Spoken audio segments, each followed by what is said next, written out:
I'm Ryan Reynolds, and today we're stood just outside of the Conception Bay Museum here in Harbour Grace, and we're overlooking a small cove.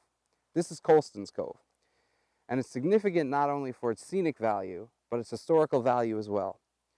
It was back in the early 1600s that John Guy, the first governor of the Newfoundland colony, landed salt here, and he named the cove for his brother-in-law, William Colston. Now, the first patrons who saw this customs house turned into a museum saw great value in opening public access to this small beach. They erected a staircase so that it could be enjoyed by residents and tourists alike. Now, as one can imagine, over the years, the harsh weather took its toll on this staircase, and it eventually fell into disrepair. Luckily for us all, a few short days ago, in November of 2019, the staircase was reopened in a small ceremony in which it was dedicated to the memory of those first patrons, the Lee family. It was at that ceremony that we were able to catch up with some special people on the significance and the legacy of the Conception Bay Museum here in Harbour Grace. I'm Dianne Lee. My dad was Mac Lee, or Martin Lee. He was one of the key people in getting the museum started originally here in Harbour Grace. And so my family, my dad and my mom, both grew up in Harbour Grace and from Harbour Grace, and my grandparents are from Harbour Grace, so this is certainly a lot of my background for sure.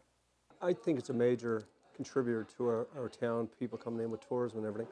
But as you just said, Ryan, I think the last 10, 12 years it's taken off, and people are working with government, they're working with municipalities, they're reaching out further with the Backlow Trail people and getting more and more people involved. And it seems to me that people that are here are very passionate about the museum and the town. And when I say the town, I mean the whole region, because it serves the region. And we see people coming in with tour buses. We see what we just saw today, the opening of the stairs, which is another addition to the museum. And I think it's good. I think it's got a good future ahead. And some good people in the past, Mr. Parsons, Mr. Oak, Mr. Collins now, and things like you're doing here today are going to make it live on for a long, long while. So people are supportive, and I couldn't get over the number of people here today.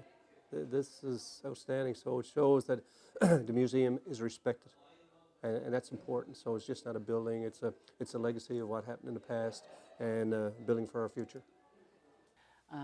I would hope to see it continue, to be as it is. I mean, I know things grow and change and evolve, but to kind of maintain the core of what it's all about and how it is and how it looks, even though some of the events or activities, again, may evolve over time.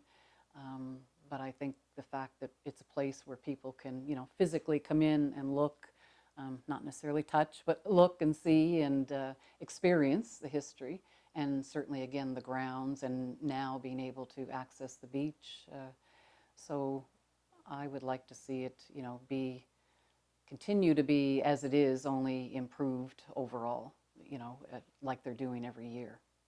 Earlier about the importance of knowing your history, and to know that here in Harbour Grace has such history in itself as a community, and its people, and its years gone by. People were involved in different things, and mainly the fishery, I think, for one thing.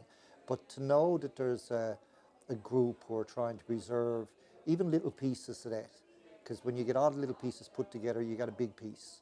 And we should never forget our history. I think it's so important. I think it's what makes us who we are today, as a community and as a province, and part of this great country that we're a part of. But I think I'm always excited when I tell of a group that are trying to do something in any community, whether it's here in Harbour Grace or whether it's in Point Lance or whether it's in Trepassey. Anyone that's trying to preserve the history of their community, how it started and where it ended up to where it's to today, I think it's absolutely fantastic, because there's so much stories to be told and information to be shared that you'd want to be like a sponge to water to absorb it all. But it's so good to see, especially here, the committee that was put together, the time they've put into it, and the finished product that they see at the end of the day. It's got to be rewarding, not just for them, but for the residents. And I'm glad there are people out there to do that work. From what I recall myself, in growing up, and from what I know from certainly talking with my mom over the years and my dad before he passed away, probably in the early 60s, early to mid 60s. My dad had already started doing a lot of research, and he had a great passion for Newfoundland and Harbour Grace history and wanted to preserve that. So he was doing a lot of research and then was getting ready to retire and reconnected with a lot of people in Harbour Grace. So some of the people at the time that my dad, was very close with was certainly Gordon Simmons, Bill Parsons, Dr. Roy Goodwin, Ed Oak. So those were a few. There were others, but those were a few of the key people that really got together and formed, a historical society. And they worked hard to gather and save, the history of Harbour Grace. And then they started on the whole avenue of pursuing ways to get a building or get something organized as a museum. And probably in the late 60s, with a lot of work from, the heritage organizations, and certainly then they started, pursuing avenues with the provincial government, and the provincial government then sort of donated or allowed them to designate this building as the Conception Bay Museum, and kind of it took off from there. Well, the building itself was built in 1870 and opened in 1870 as a customs house. The first customs officer here was a man by the name of Gordon. He lived in the upper two floors of the building with his family. Downstairs was where all of the records were kept, and when ships came into the harbour or left, they would have to sign off on their goods. Of course, at that time, which was mostly loads of fish leaving, and coming in, there would have been molasses and sugar and things like that coming from foreign countries. So basically, what it was a very, very busy place. So we have old records here of crews, for example, how many quintals of fish they took, and then coming in, how many barrels of molasses was aboard. So we have records here dating back to 1870, 1875, listing out what ships came in, how many were on board, well, who were the captains, kind of the manifesto of the ship. And then leaving here, it would have been the same thing. So you can see, it was kind of like, a major immigration import in the United States. And people too who came in also came in here to get registered back then as well. So it was a country. Newfoundland was a country of its own, the Dominion of Canada, the Dominion of Newfoundland, Dominion of Newfoundland. So it was a country in and of itself. So that was the history of the building. It was built of brick. It's 3 floors, and there has a basement in it as well. So it's doing quite well for an old building. It's been not necessarily renovated, but shored up and fixed over the years, and renovated, I guess. But we kept the heritage of it. So it's today, as you see it, is exactly probably what it was like back in 1870. Yeah. Probably in a general way, I guess I know from my dad's perspective, was to, again, have as much of the history, gathered and put in one location, the actual artifacts and so on, and to have people, be able to come in and see and actually experience the history. And beyond that, they really hadn't come up with a lot of specifics of, what would go where or what the rooms would actually look like, in the long run. And then when my brother, Jerome, and his wife, Pam, came, it was 73, 74, and they kind of brought with them some of their own ideas. They were young at the time. And when they traveled here from Ontario, they really stopped everywhere along the way and researched other museums and other places and got ideas of what would be appropriate for here. So they were bringing some new ideas of how to bring history to life. And Pam certainly had drawings of how she saw the garden outside, and they wanted to have a lot of youth involved, in terms of carrying on the history and so on. So beyond that, there wasn't a lot of specifics at that point. And the first year that it opened, the museum opened as an exhibition center on the first floor, just to kind of get started and get established. And then it was after that that the rest of the building actually officially opened in terms of the museum.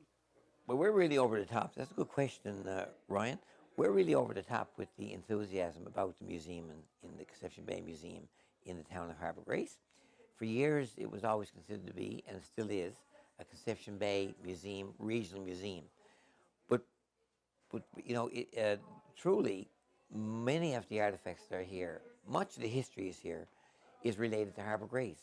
And so therefore, we've embraced that more closely over the last number of years. And while we've always been supported by the town of Harbour Grace, now, since we've invited them in more closely with us, we're using the museum. We have a Harbour Grace room, for example, where we have pictures of old Harbour Grace. So since we're able to reach out to the ordinary people of Harbour Grace and get them to tell their story, then we think that has ignited, really, many of the people in Harbour Grace to get behind the museum. Because now it's something that is very relevant to them. When you came here years ago, you saw the picture of John Mon and Constable Fallon and Naomi Mondon and so on and so forth. You saw all those pictures. They're wonderful. And they were great people, great men and great women with a terribly interesting and important history. But when we reached out to people from my era, from my family, the Collinses, the Sullivans, the Reynoldses of Riverhead, and so on, the Dobbs, the Mahaneys, people who've been here as Jerseymen back in the 1700s. When we reached out to those families and told them their stories are here too, well, we think that's a real strong point for the museum. So finally, I think now the ordinary person in Harbour Grace is able to come in and fully enjoy, contribute to this museum, and learn more about their heritage. That includes, by the way, all of the rich and the wealthy and the powerful, like Shea, includes Munn, it includes Ridley, it includes the Simmonses, it includes all those great people. But now the ordinary fish plant worker, the carpenter, the woods workers, the sawmill operators, all their children are here now too, and their children's children. So hopefully we will have grown that whole concept of local history, meaning includes everyone. So that's where we're going with, and we think that's why the museum has experienced great, wonderful growth over the last 6-7 years. Because I am interested in history and heritage myself, and I've seen lots of things here over the years. Amelia does jump out. I know maybe Amelia is more trendy these days, but I've known about Amelia for a long time. So all the information about Amelia Earhart and some of the more recent additions to the room is certainly a key piece for me. And other than that, I can't think of anything particular other than, kind of being able to go around and see what's new or what's been donated or what's been brought in or what people have researched. So that's kind of, always interesting every time I'm here to see something different. I mean, it's amazing when you probably know, certainly there's been lots of work done the last few years in terms of the archives and recording things and cataloging and so on. So, it's encouraging that people in the community and in the area are recognizing that this is a valuable place and a place to have some of their own belongings preserved.